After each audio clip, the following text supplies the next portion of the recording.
देखो, महाभारत युद्ध में गीता का उपदेश भगवान ने अर्जुन को दिया,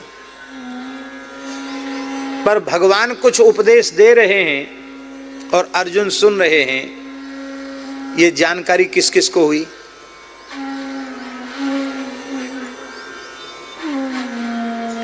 किस किस को जानकारी हुई? व्यास जी, सबसे पहले तो युधिष्ठिर को, भीमसेन को, सबको आ जाना चाहिए था। वहीं एक सत्संग पंडाल तैयार हो जाना चाहिए था। भाई गीता पर प्रवचन हो रहा है, भगवान बोल रहे हैं, कुछ नहीं, सब अपने अपने काम में लगे हैं और भगवान श्री कृष्ण अर्जुन को गीता का उपदेश कर रहे हैं।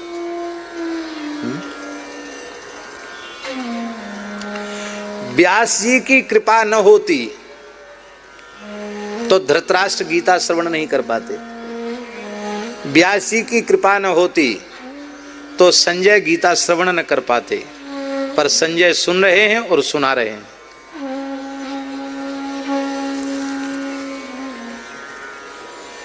एक बड़े अच्छे भक्त हैं केशव राम जी, कलकत्ता के। सेठ जी, भाई जी, इन सब का खूब संग उन्होंने किया है, अब तो खूब बुजुर्ग हैं। उन्होंने एक बात हमको बताई। उन्होंने कहा कि होशियारपुर में एक परिवार में भृगु संहिता है, तो श्री पंडित अमृतानंद भृगु शास्त्री उस समय होशियारपुर पंजाब में थे।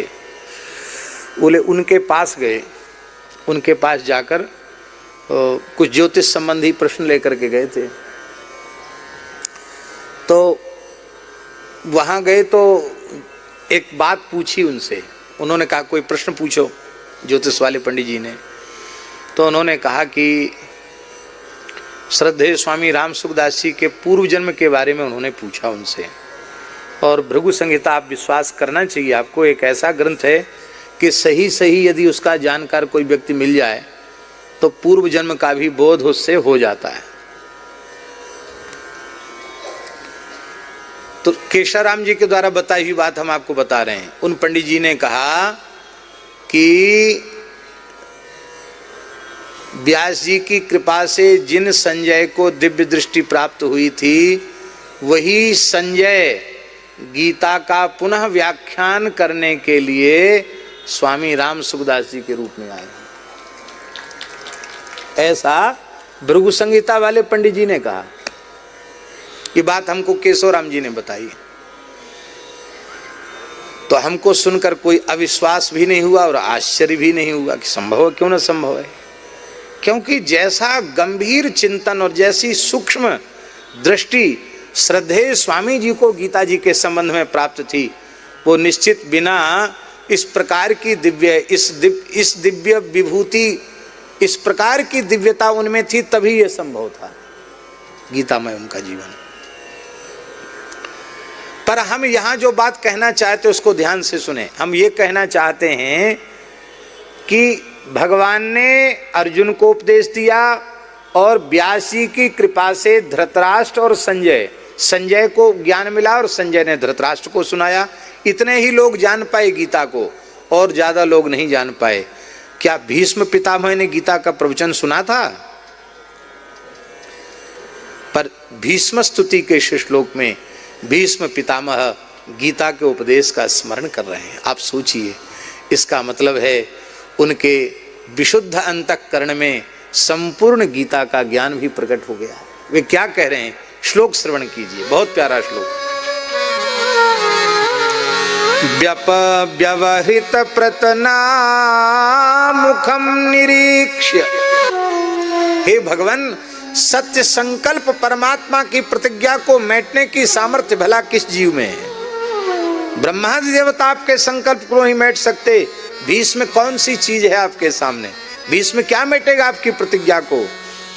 किंतु मैं इस रहस्य को उजागर करना चाहता था कि आप अपने भक्तों से कितना प्रेम करते हैं, आप में कितना अनुपम भक्त वात्सल्य है। आप अपने भक्तों की प्रतिज्ञा की रक्षा के लिए अपनी प्रतिज्ञा का भी त्याग कर देते हैं। आपकी भक्त वत्सलता को प्रकट करने के लिए इस दासानुदास भीष्म ने यह दुस्साहस किया। और हे भगवान, आप मेरी प्रतिज्ञा को पूर्ण करने के लिए ही धृतरथ चरणः, रथ का चक्र लेकर के आप दौड़े, उसमें आपका पीतांबर फहराता हुआ आपको छोड़कर नीचे गिर गतोत्तरीय। पहले तो वो उड़ा, बोले हम जा रहे हैं, भगवान का तू जाए तो भली चले हो जा, पर वो नीचे गिर गया। भगवान ने उठाया भी नहीं उसको। क्यों? भगवान ने कहा भैया तू चाहे रहे, चाहे धरती पे, चाहे आसमान में उड़ जा, पर मैं भक्त रक्षण की प्रतिज्ञा का त्याग नहीं कर सकता। मैंने अर्जुन की रक्षा की प्रतिज्ञा की है, पांडवों की रक्षा की प्रतिज्ञा की है, और इस समय पांडव आर्त हैं और मैं आर्तत्राण परायण हूं। मैं भीष्म को दंडित करूंगा। भीष्म जी ने जो ये बात कही है ना कि हमारी सामर्थ्य क्या थी जो आपकी प्रतिज्ञा को तोड़ते, महाभारत में एक जगह लिखा है, जब युधिष्ठिर ने कहा कि महाराज भीष्म जी तो पूरी सेना को ही सूखे जंगल के समान जला के भस्म कर देंगे, अब कुछ नहीं होगा, अब महाराज हमारा उत्साह युद्ध का ठंडा हो गया, लगता हमें पराजय स्वीकार कर लेनी चाहिए, नहीं तो आप बताओ भीष्म जी कैसे मरेंगे। महाराज जी युधिष्ठिर के आंखों में आंसू देखकर भगवान ने जो बात कही है वो विलक्षण बात कही है। भगवान ने कहा युधिष्ठिर तुम लोग कल तमाशा देखो, किसी सेना की आवश्यकता नहीं, किसी अस्त्र शस्त्र की आवश्यकता नहीं, संपूर्ण देवता लोकपाल दिक्पाल भीष्म की सहायता में, कौरवों की सहायता में कलयुद्ध के मैदान में आ जाएं, तो भी एक थप्पड़ में मैं भीष्म का वध कर दूंगा और कल ही युधिष्ठिर को चक्रवर्ती सम्राट पद पर अभिषिक्त कर दूंगा, 100 कौरवों का मैं अकेले नाश कर दूंगा, मुझे किसी अस्त्र शस्त्र की आवश्यकता नहीं। अरे भाई जो त्रिभुवन सक मारी जियाई, अंगुल्य ग्रेण तान हनमी इच्छन हरि गणेश्वर। पांडवों ने चरण पकड़ लिए, प्रभु आप अपनी प्रतिज्ञा का त्याग न करें। पर भगवान आपने अपनी प्रतिज्ञा का त्याग कर दिया। आप भक्त वत्सल हैं, भक्त वांछा कल्प तरु हैं, आपने मेरी इच्छा को पूर्ण किया। मेरी इच्छा थी कि मेरे ठाकुर हाथ में चाबुक और घोड़ों की रास लेकर के जो दर्शन दे रहे हैं, ये वीरोचित दर्शन नहीं, ये चक्रधारी स्वरूप में दर्शन दें। तो भगवान वीरोचित वेश में दर्शन देकर आपने भीष्म को कृतार्थ किया। हे भगवान आपके चरणों में मेरी बुद्धि लग जाए, वह स्वरूप मेरे हृदय में आविर्भूत हो जाए।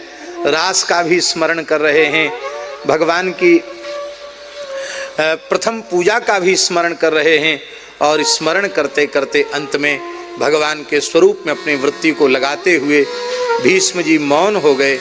और ऐसी मृत्यु इतिहास में किसी को आज तक मिली ही नहीं। रामावतार में धन्य जटायु समको नाही, और इस कृष्णावतार की लीला में भीष्म के जैसी मृत्यु भीष्म को ही प्राप्त भई है। भगवान इनके जलांजलि में, अंत्येष्टि में भगवान सहभागी हुए। भगवान ने स्वयं अंजलि भरकर भीष्म को जल दिया है, और भगवान जिसे स्वीकार करें उसकी महिमा क्या है। आज भी संसार में कहीं भी आस्तिक लोग तर्पण करते हैं तो भीष्म की अंजलि आवश्यक होती है।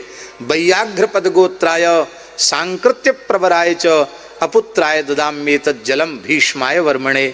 हम सब भी पितामह भीष्म को अपनी भावांजलि समर्पित करते हुए वाणी को विराम लेते हैं।